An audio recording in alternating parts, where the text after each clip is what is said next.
They tried to stop him, and that was their first and last mistake. This is a story about a moment of decision, about the difference between following orders and understanding strategy, about what happens when a warrior realizes too late that he has been sent to do the impossible. This is the story of Erik Bjornsson, a young man who had survived everything the Viking Age could throw at him, who had risen from a farm boy to a commander, who had proven his worth in battle after battle, and who then faced a moment where his greatest strength became his greatest weakness. And when you understand what really happened on that spring morning in May of 878, when the great heathen army faced its most serious challenge since it invaded England, you will understand something about the nature of warfare, about the cost of loyalty, and about the moment when even the best warriors cannot change the course of history. Let me take you back to that moment. It is now May of 878. Erik Bjornsson is 26 years old. He has been with the great heathen army for more than 11 years. He has fought in dozens of battles. He has survived capture and torture. He has proven his faith and his courage. He has risen from a simple warrior to a commander of men. He has become someone that other warriors respect and fear. He has become a legend. But now something is changing. Something is shifting. The great heathen army is no longer unstoppable. The great heathen army is no longer winning every battle. The great heathen army is beginning to face a new kind of opponent. That opponent is Alfred the Great. Alfred is young, but he is different from the other Saxon kings that the Vikings have faced. Alfred is not just a warrior. Alfred is a strategist. Alfred is a thinker. Alfred understands that you cannot defeat the Vikings through strength alone. You must defeat them through intelligence. You must defeat them through planning. You must defeat them through understanding how they think and how they fight. And Alfred has been learning these lessons for years. Alfred has been fighting the Vikings since he was a young man. Alfred has seen his kingdom nearly destroyed. And now Alfred is beginning to understand how to fight back. For months, the great heathen army has been pushing deeper into Wessex. For months, they have been winning battle after battle. But then, in January of 878, Guthrum, the commander of the great heathen army, makes a decision. He decides to launch a surprise attack on Chippenham, the royal center of Wessex. He believes that if he can capture Chippenham, he can capture Alfred. He believes that if he can capture Alfred, he can end the war. He believes that this one bold move will give him victory. It is a bold strategy. It is a risky strategy. But Guthrum is confident. Guthrum has won every major battle for years. Guthrum believes that nothing can stop him. And for a moment, it works. The surprise attack on Chippenham succeeds. The Saxons are caught off guard. Alfred is forced to flee. Alfred is forced to hide in the marshes of Athelney, a place so remote and so difficult to reach that even the Vikings cannot find him. For weeks, Alfred hides in these marshes. For weeks, it seems like Guthrum has won. For weeks, it seems like the great heathen army is unstoppable. The Vikings control most of Wessex. The Vikings control the major towns. The Vikings control the supply lines. The Vikings control everything. But then, something happens. Alfred begins to gather forces. Alfred begins to rally the local militia. Alfred begins to prepare for a counterattack. And Guthrum, confident in his victory, does not take this threat seriously. Guthrum believes that Alfred is broken. Guthrum believes that Alfred is finished. Guthrum believes that the war is over. Guthrum has made a crucial mistake. Guthrum has underestimated his opponent. Guthrum does not understand that Alfred is not just a warrior. Alfred is a man who learns from every battle. Alfred is a man who understands strategy. Alfred is a man who is willing to wait for the right moment to strike. Erik is with the great heathen army during this time. He is part of Guthrum's forces. He is a commander of a unit of warriors. He is responsible for maintaining discipline and ensuring that his men are ready for battle. He is one of the most trusted officers in the entire army. He has proven himself time and again. He has shown his loyalty. He has shown his courage. He has shown his wisdom. And when Guthrum begins to prepare for the final assault on Wessex, when Guthrum begins to prepare to crush Alfred once and for all, Erik is given a crucial assignment. Guthrum receives intelligence that Alfred is gathering forces near Eddington, a place in Wiltshire that is strategically important. Guthrum receives intelligence that Alfred is preparing to attack. Guthrum decides that he must stop Alfred before Alfred can attack. Guthrum decides that he must crush this uprising before it becomes a real threat. And Guthrum gives Erik a mission. Guthrum tells Erik to take a force of warriors and to move to a position between the Viking army and Edington. Guthrum tells Erik to hold this position. Guthrum tells Erik that under no circumstances is he to allow Alfred's forces to reach Edington. Guthrum tells Erik that this is a crucial assignment.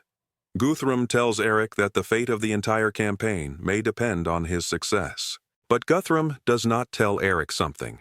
Guthrum does not tell Erik that he is not sure if this position can be held.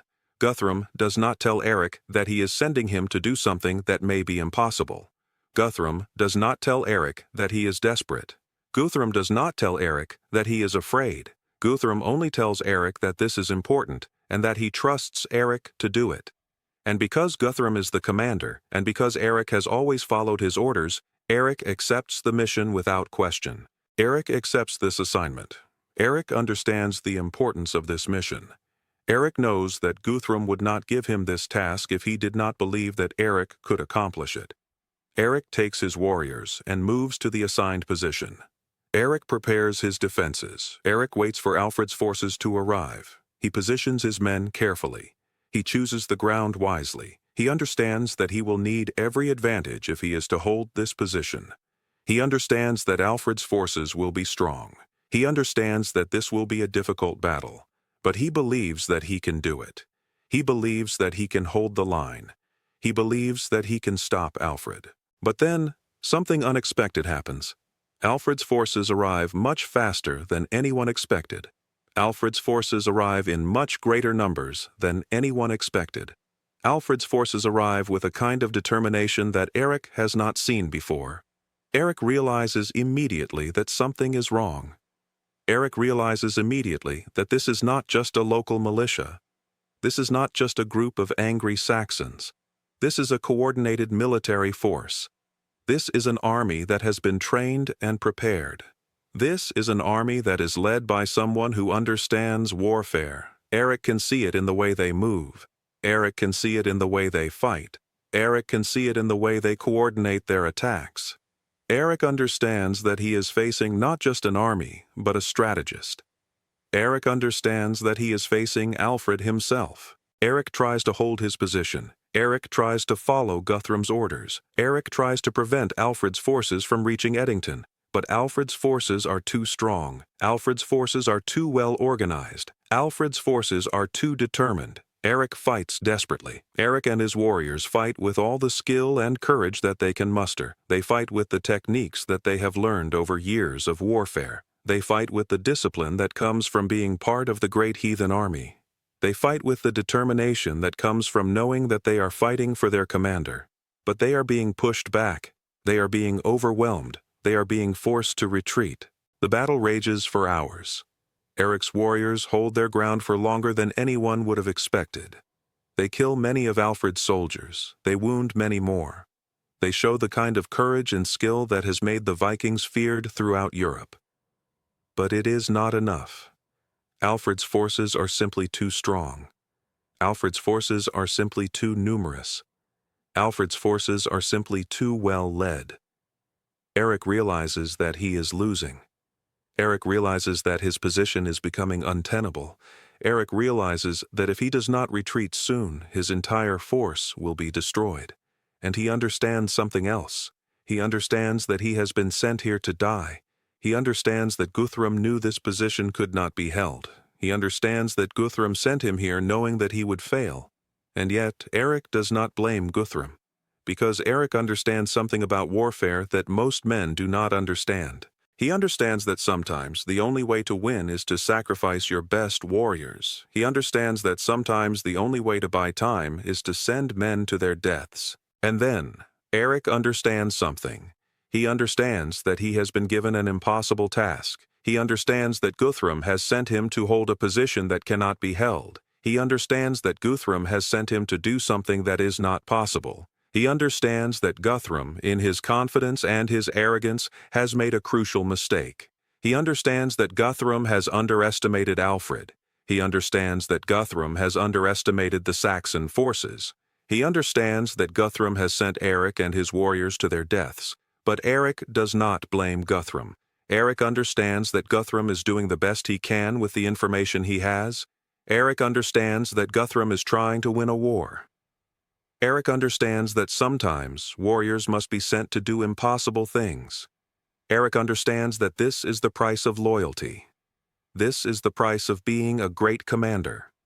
This is the price of being trusted with impossible missions. But Erik does not retreat. Erik does not give up. Erik does not abandon his position. Instead, Erik makes a decision. Erik decides that if he cannot stop Alfred's forces, then he will slow them down. Erik decides that if he cannot prevent them from reaching Eddington, then he will make them pay a terrible price for every step they take. Erik decides that he will hold his position until the last warrior is dead. Erik decides that he will fight to the end. Erik decides that he will do his duty, no matter what the cost. Erik decides that even though he knows he will lose, he will fight with everything he has, because that is what a true warrior does. That is what a true leader does. That is what Erik Bjornsson does. And so Erik and his warriors fight. They fight with a kind of desperation that comes from knowing that they are going to lose. They fight with a kind of courage that comes from knowing that they are going to die. They fight not because they believe they can win, but because they believe in honor. They fight not because they believe they can stop Alfred, but because they believe in loyalty to their commander. They fight not because they believe in the outcome, but because they believe in themselves. They fight because they are warriors. They fight because they are Vikings. They fight because they have no other choice. They fight because this is who they are. But it is not enough. Alfred's forces are too strong. Alfred's forces break through Erik's defensive position. Alfred's forces push past Erik and his warriors. Alfred's forces reach Eddington. And when Alfred's forces reach Eddington, they meet Guthrum's army. And when they meet Guthrum's army, the Battle of Eddington begins. This is the moment that will change everything.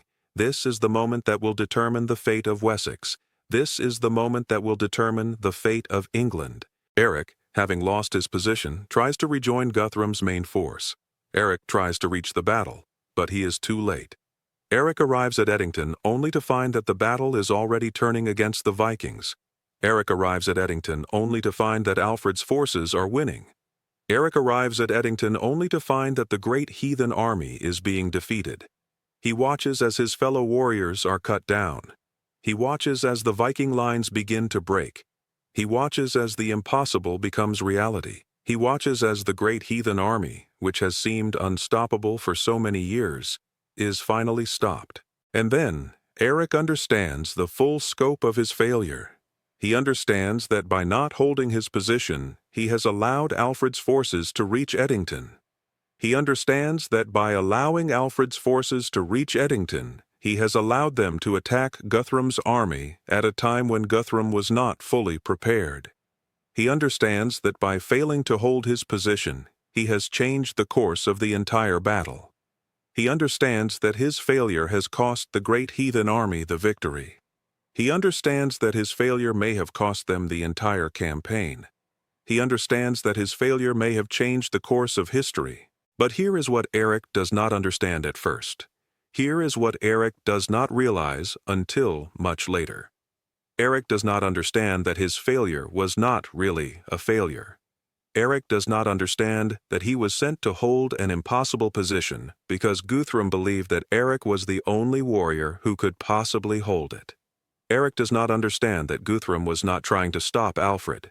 Guthrum was trying to buy time. Guthrum was trying to delay Alfred long enough to prepare his forces. Guthrum was trying to give himself a few more hours to get ready for the battle. Guthrum was trying to give himself one more chance to win. And Erik did buy time. Erik did delay Alfred. Erik did give Guthrum those extra hours. Erik's warriors fought so hard, so bravely, that they slowed down Alfred's advance.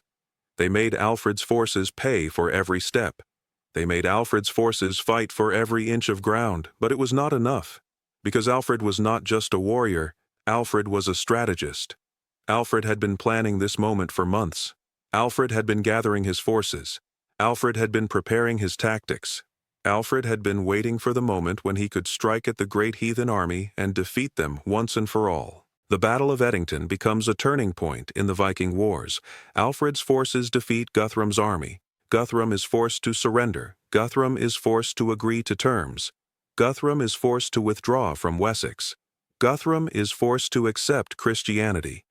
And the great heathen army, which had seemed unstoppable for so many years, is finally stopped. The age of Viking conquest in England is coming to an end. The age of Saxon resistance is beginning. The world is changing. Erik survives the Battle of Edington. Erik lives to fight another day. But something has changed inside him. Something has shifted. Erik realizes that he has been part of something that is ending. Erik realizes that the great heathen army is no longer what it once was. Erik realizes that the age of Viking conquest in England is coming to an end. Erik realizes that the world is changing and that he is changing with it. Erik realizes that he has tried to stop Alfred and that he has failed. Erik realizes that this failure may be the most important thing he has ever done. Here is what I find remarkable about this story and what I think we need to understand about the Vikings and about the end of their dominance in England.